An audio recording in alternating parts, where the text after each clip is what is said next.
variance, il serait utile de calculer avant l'espérance mathématique. Comme ça, on l'intègre et on calcule cette somme. Dernière information intéressante sur une variable aléatoire, c'est son écart type.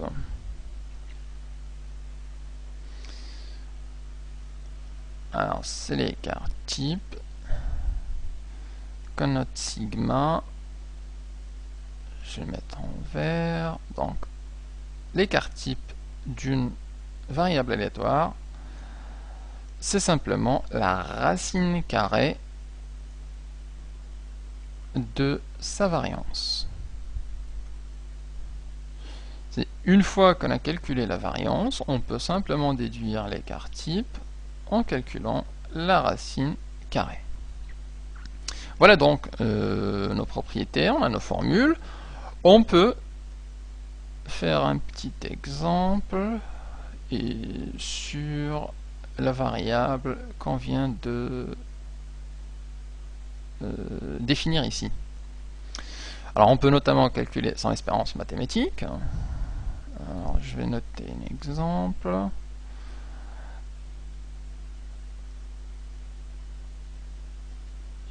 Exemple, l'espérance mathématique de notre variable, c'est non pas l'exponentielle, mais e de x. Alors la formule générale, c'est la somme des xi fois pi. Et on va dire ce que c'est. Alors le xi, on en a 5, et les pi, on en a 5. Donc en fait, ça correspond à premier x1 fois p1, plus x2 fois p2, plus x3 fois p3, plus x4 fois p4, plus x5 fois p5. Donc je peux le noter comme ça, x1 fois p1, plus x2 p2, plus x3 fois p3, plus x4 fois p4, plus x5 p5. Et ensuite, je vais simplement remplacer. Donc là, ça va nous donner 0 fois 1 quart, plus x2, 1 fois 1 tiers,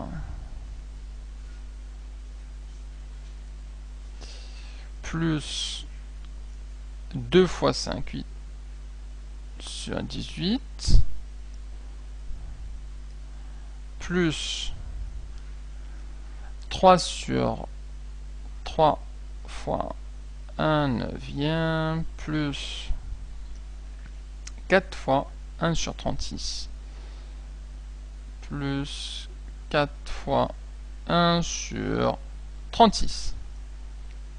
Il faut calculer tout ça, et on a notre espérance mathématique. Alors là, 0 fois 1 quart, donc c'est 0. 1 fois 1 tiers, ça fait 1 tiers. Plus 2, 5 sur 18, donc ça fait 10 sur 18. 3 sur 9, on peut simplifier, ça va nous donner simplement 1 tiers. Et 4 sur 36, on peut encore simplifier. Non, je vais laisser ça comme ça. Ça va m'aider pour le dénominateur commun. Puisque le dénominateur commun, encore une fois, c'est 36. Le 3, c'est multiplié par 12. Donc ici, ça va nous donner 12. Plus 18, ça c'est x 2. Donc 20 plus 3, c'est x 12 aussi. Donc c'est 12. Et là, le 4 reste. Ça nous donne 36. Donc on a 12 et 12, ça fait 24.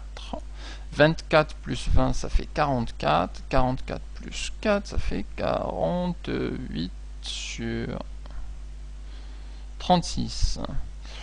On peut ici simplifier par 12 carrément. Puisque 4 fois 12, ça fait 48. Et 3 fois 12, ça fait 36. Donc si on simplifie par 12, ça va nous donner 4 tiers. Alors, on vient de calculer l'espérance mathématique de notre variable. À quoi correspond cette espérance mathématique? Eh bien, elle correspond en fait à la valeur moyenne que va prendre cette variable aléatoire. C'est-à-dire qu'en moyenne, si on joue un certain nombre de fois ce jeu de lancer, eh bien, en moyenne, on obtiendrait 4 tiers, ce qui correspond à 1 point et des miettes. Donc ça va nous donner, l'espérance mathématique donne une idée assez claire de la moyenne de la variable aléatoire.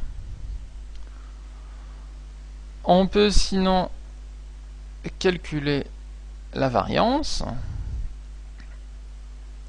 Alors ici, la variance, donc V de x égale à la somme des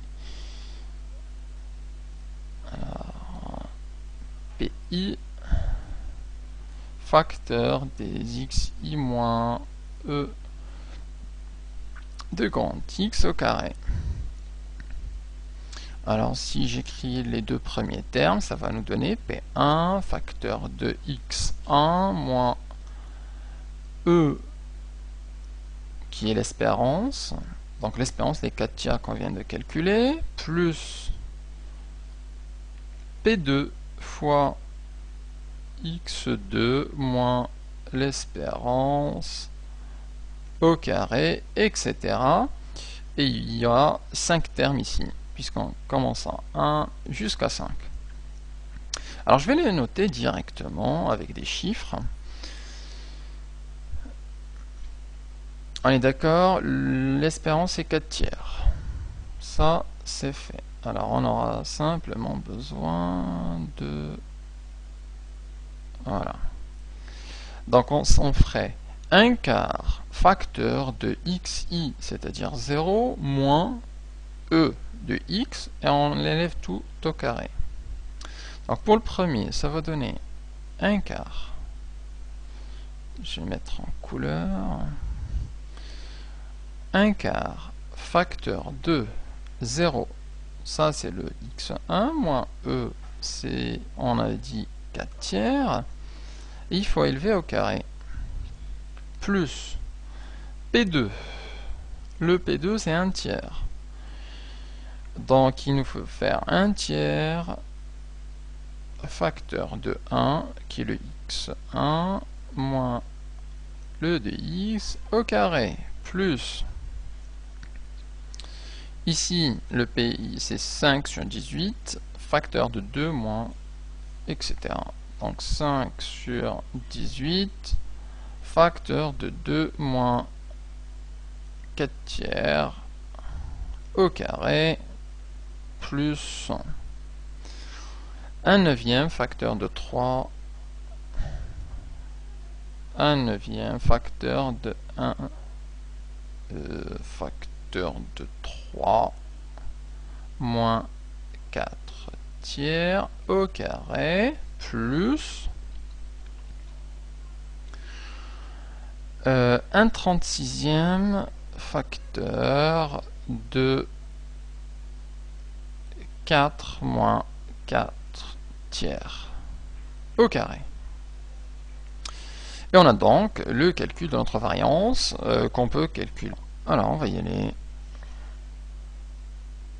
doucement et on va faire ça.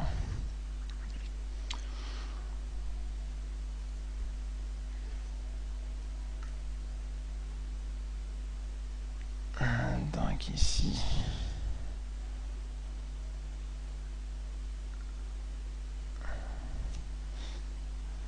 là, donc ça c'est égal. Ok, donc moins 4 sur moins 4 tiers au carré, donc ça fait simplement 4 tiers au carré. Ça va nous donner 4 tiers au carré, donc 4 au carré ça fait 16, et 3 au carré ça fait 9. Plus 1 tiers facteur 2. Alors 1 moins 4 tiers ça fait 3 moins 4 sur 3, donc ça fait moins 1 tiers au carré. Ensuite, l'autre, ça fait 5, 18 sur 18, facteur 2. Là, ça fait 3 fois 2, 6. 6 moins 4, ça fait 2 sur 3 au carré. Ensuite, 1 neuvième. Alors ça fait 3 fois 3, ça fait 9. 9 moins 4, ça fait 5 sur 3 au carré. Plus 1 sur 36. 4 fois 3, ça fait 12. 12 moins 4, ça fait 8.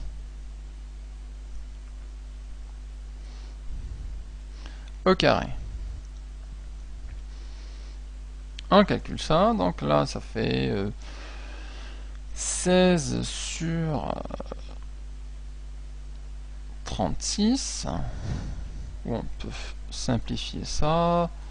Le 16 ici on simplifie par un 4 et là par un 4, donc ça nous fait 4 neuvièmes. Plus, alors 1 tiers moins 1 tiers au carré, ça fait 1 tiers au carré, donc ça fait 1 neuvième. Et ça nous donne 1 tiers fois 1 neuvième. Plus 5 sur 18 fois 2 tiers au carré, donc ça fait 4 sur 9. Plus 1 neuvième fois 5 tiers au carré, donc ça fait 25 divisé par 9. Plus 1 sur 36. 8 au carré, ça fait 64. Et 64 divisé par 3 au carré, ça fait 9. Alors on va bien évidemment simplifier ça. Alors 36 et 64, là on peut simplifier par... là ça fait 8. On va simplifier par 4 déjà. Là ça va nous donner 9. Et 64, ça va nous donner... Alors, calculatrice. 64 divisé par 4, ça fait 16. Là, on a un 16. Pam, pam, pam, pam. Alors, calculons ça. Donc là, ça fait 4 neuvièmes plus 1 sur 3 fois 9, donc 27, plus... ici, on peut simplifier. 8, c'est 9 fois 2. Donc, on peut simplement simplifier par 2. Ici, 2 et là, 2. Donc, ça fait 10. 5 fois 2, 10. Sur 9 et fois 9, 181. Plus 25 sur 81. Plus 16 sur 81. Ok, donc le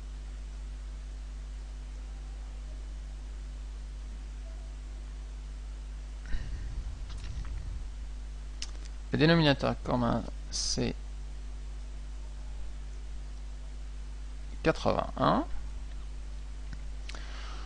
Alors d'abord, ici il y en a 9, il faut multiplier par 9 au numérateur et au dénominateur, donc ça fait 36 sur 81. Donc là, 36 plus le 27. Alors pour passer de 27 à 81, ça fait... il me semble que c'est 3. 27 fois 3, c'est bien ça. Donc ça va nous donner ici simplement 3. Plus 10, plus 10, plus 25, plus 16. Plus 10, plus 25, plus 16. Alors l'intérêt de le simplifier comme ça, en fait, c'est d'avoir une fraction simple, parce que des fois dans les questions, on demande explicitement des fractions avant de calculer les nombres à virgule. Alors je fais la somme de tout ça, 36 plus 3 plus 10 plus 25 et plus 16. Ça nous fait 90 sur 81. Et il y a moyen de simplifier ça par 3. 81 divisé par 3, on avait dit c'était 27. Donc, et 90 divisé par 3, ça fait 30. Ah, directement par 10. Ouais, ok. Directement par 9, ça nous donnerait 10 sur 9. Et c'est irréductible. Et c'est notre variance. Donc V de x. Dernière étape, c'est le calcul de l'écart type. Donc il y a la racine carrée de la variance. Donc là, c'est l'écart type. C'est égal à racine carrée de grand V de x, et donc c'est égal à la racine carrée de 10 sur 9. Alors on va simplifier ça, c'est la racine de 10 sur racine de 9, puisque la racine de 9 on peut le calculer, c'est 3, et c'est simplement la racine de 10 sur 3, qui correspond à l'écart type de notre variable aléatoire définie par ce tableau. Voilà donc pour cette première partie sur les probas. On verra ensuite les lois de probabilité continue pour clôturer ce chapitre.